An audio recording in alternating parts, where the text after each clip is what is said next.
Sutra. World Honored One. Although Ananda and those like him have become enlightened, they have not yet cast out their hobbies and outflows. Commentary. World Honored One. Although Ananda and those like him have become enlightened, they have not yet cast out their hobbies and outflows. Although they have understood the principle of becoming enlightened, their hobbies go back many lives, many eons. And where do outflows come from? They come from habits. Habits aren't created in a day. They are learned from time without beginning, through life after life, in time after time, and from these learned habits come all kinds of outflows. What is meant by outflows? Outflows are afflictions. The afflictions and hobbies of Ananda and those like him have not been completely done away with. They are called the remaining hobbies, the ones left over from former lives. They are more or less like karma. The Buddha had a disciple called Pilindavatsa. One day he wanted to cross a river, and since he had been certified as having attained the fruition of arhatship, he had certain powers. Rivers have spirits, and the spirit of this particular river was female. When Pilindavatsa got to the bank of the river, he called out, "Little servant, stop the flow." One who is an arhata has the spiritual power to part the waters when he crosses a river, but the one who stops the flow of the river must be the river spirit. That is why Pilindavatsa called out, "Little servant, stop the flow." The first time he did that, the river spirit was annoyed but did not dare say anything because Pilindavatsa was an arhat.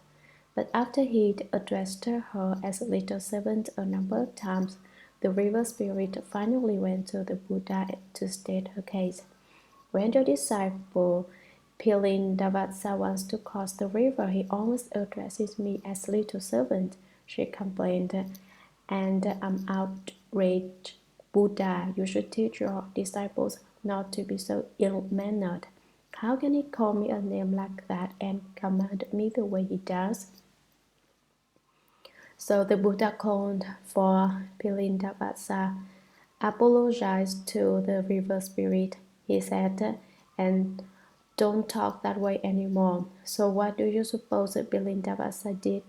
He said, "Little servant, don't hold a grudge." The whole reason that she had become upset was that he had called her little servant in the first place. Of course, the river spirit was furious. "See," she cried, "your disciple calls me that right in front of you." Shakyamuni Buddha said, "Do you know why he calls you little servant? In 500 former lives, you were his servant. You worked for him for so long that when he sees you, he reverts to his former habits, and that name just slips off his tongue. He hasn't been able to change that habit from the past." After the Buddha explained to the river spirit, she realized it was a question of cause and effect, and there was nothing more to say. The situation was resolved. That is an example of not having cast out their habits and outflows. Sutra. We in the assembly have reached the level of no outflows. Yet, although we have no outflows, we still have doubts about the Dharma we have now heard the first one speak. Commentary. Purna said, "We in the assembly, the multitude of sages, have reached the level of no outflows. We have received the reward of the spiritual power of having extinguished all outflows. Yet, although we have no outflows, we still have doubts about the Dharma we have now heard the first one speak. We still think of doubts. We still don't understand. Now, if those who had attained the fourth fruition with the extinction of outflows didn't understand, how much the less would Ananda have understood, since he had only been certified as having attained the first fruition. Although he had attained that level of enlightenment, I believe he still wasn't clear about the meaning the Buddha had just expressed. Sutra: World Honored One, if all the sense organs, sense objects, skandhas, places, and realms in all the world are the treasury of the First Come One, originally pure, why do all conditioned appearances, such as the mountains, the rivers, and the great earth suddenly arise? Commentary: Purna has doubts about the doctrines the Buddha has been explaining. He doesn't believe them. World Honored One, if all the sense organs, eyes, ears, nose, tongue, body and mind, sense objects, forms, sounds, smells, tastes, touches, and dharmas, skandha, form, feeling, thought, activity, and consciousnesses, if all these dharmas in all the world are the treasury of the First Come One, why do all conditioned appearances such as the mountains, the rivers, and the great earth suddenly arise? If they arise from the bright substance and pure nature of the everlasting true mind, and are originally pure, then why does there suddenly arise in the purity of the treasury of the First Come One so many things which are all conditioned appearances that suddenly arise? Once finished, they begin again. Done once more, they start over. Ended, they arise once more. When do they ever stop? Never. What's the principle in it? This is the doubt that Purna asks the World Honored One about.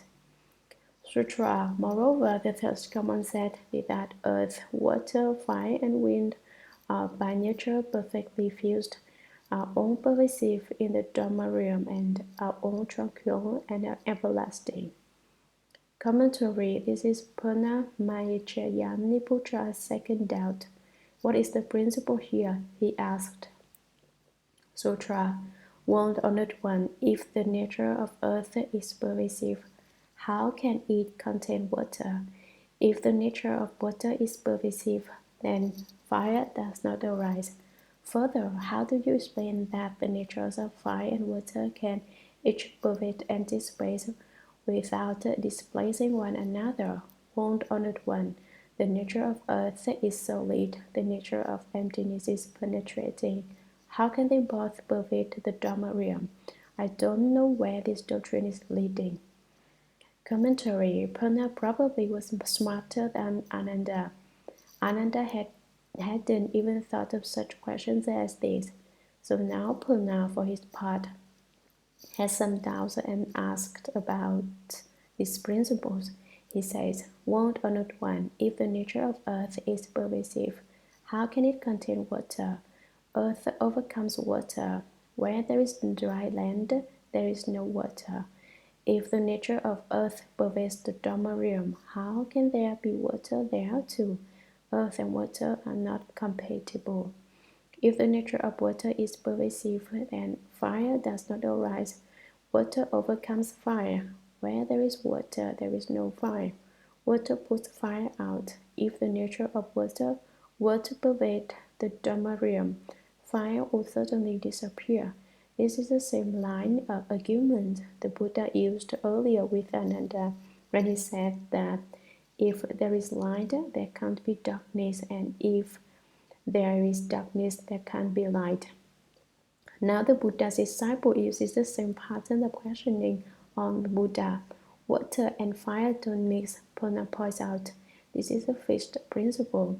Further, how do you explain that the natures of fire and water can each pervade empty space without displacing one another? How do you come to understand that both the fire and water pervade the Dharma realm? I could believe that one or the other was all pervasive, but if two incompatible things are both all pervasive, then which one is going to win out? How do you know they can both be all pervasive and not oppose one another, not harm one another or destroy one another?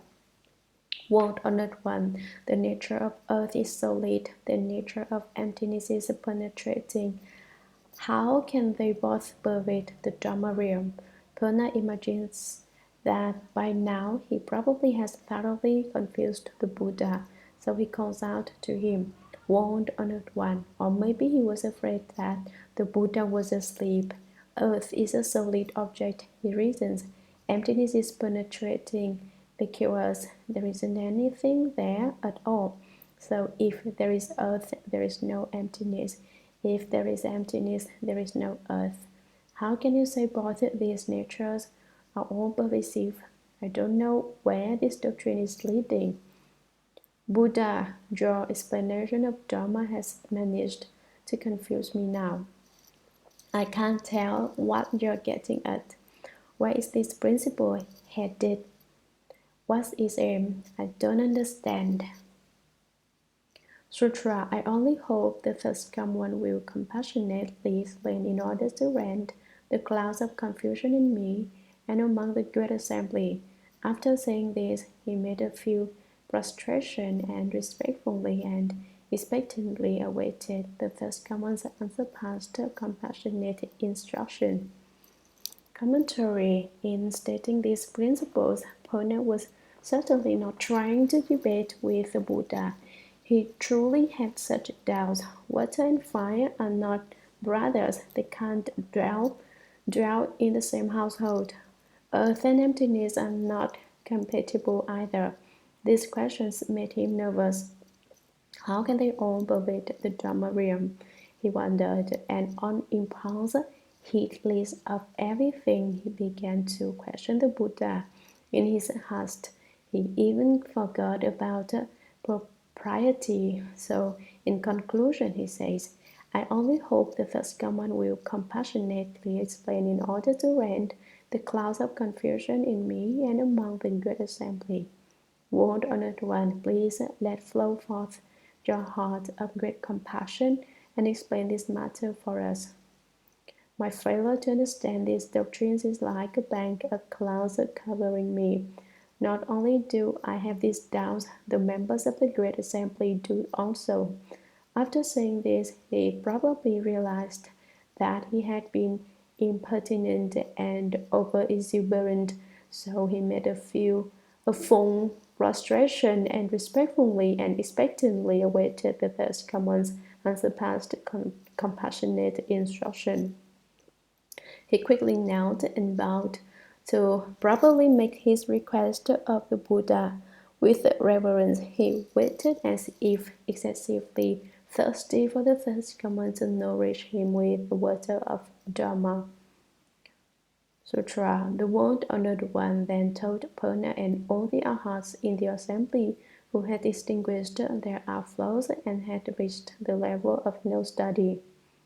Today the first command will explain in depth the true supreme meaning within the supreme meaning in order to cause all of you in the assembly who are fixed nature sought-hearers and those arhats who have not realized the two kinds of emptiness but are dedicated to the superior vehicle as well as the others to obtain the place of still extinction. The one vehicle, the true Araniya, the proper place of cultivation. Listen attentively and I will explain it for you. Purna and the others, revering the Buddha's expression of Dharma, listened silently.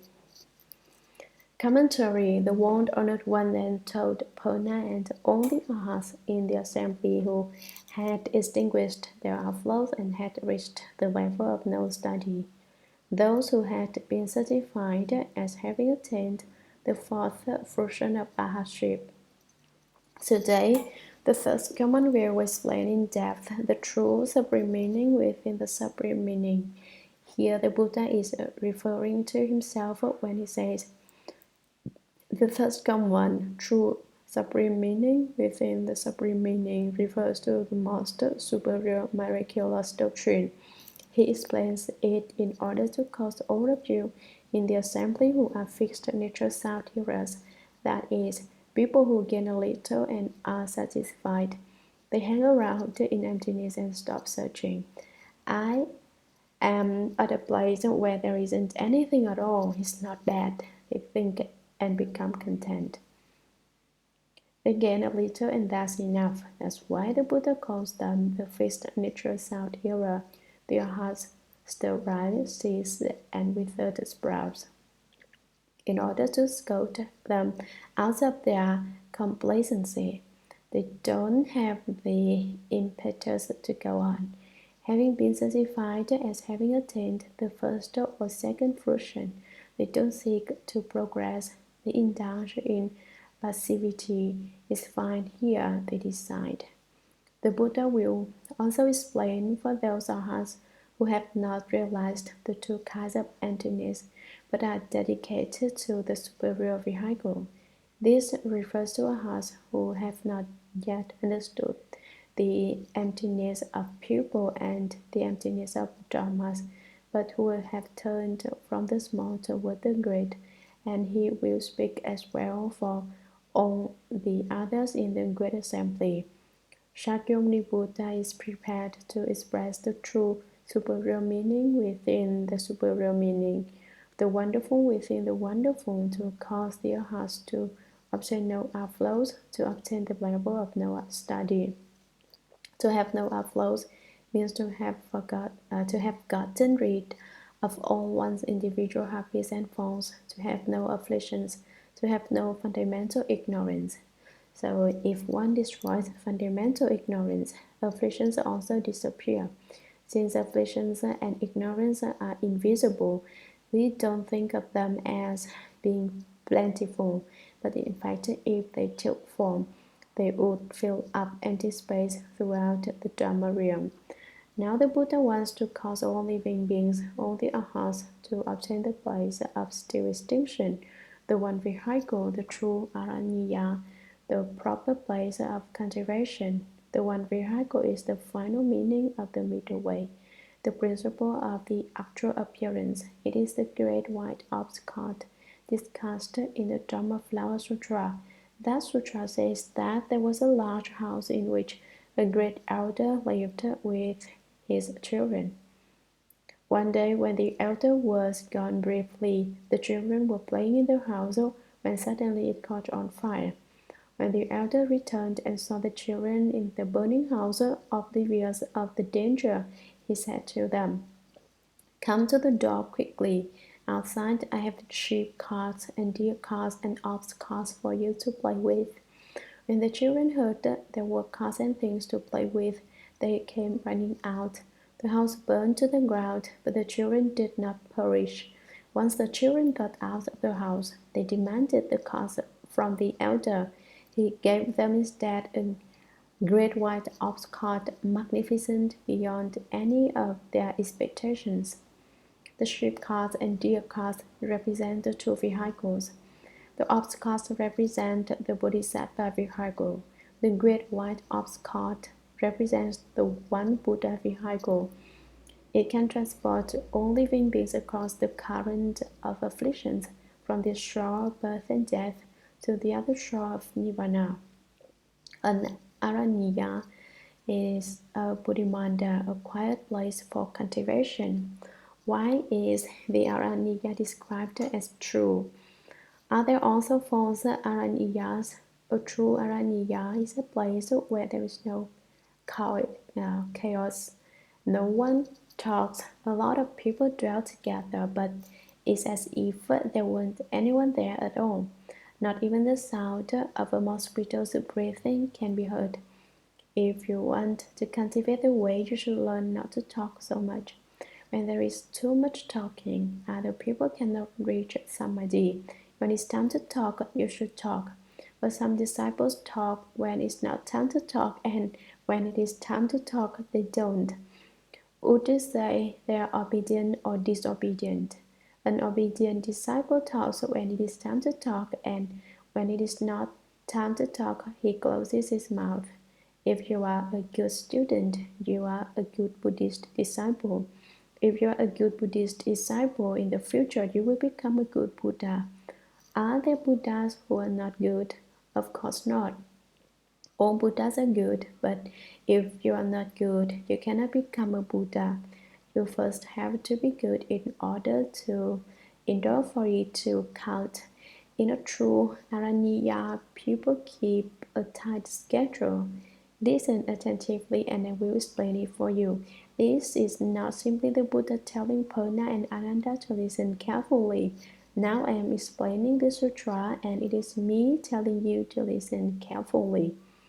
Purna and the others, revering the Buddha's expression of Dharma, listened silently. Revering means that they listened with great respect to the Buddha speaking Dharma. They listened with very great regard for him. They listened silently. Not only do I tell you not to talk, Purna and Ananda were also silent. They closed their mouths.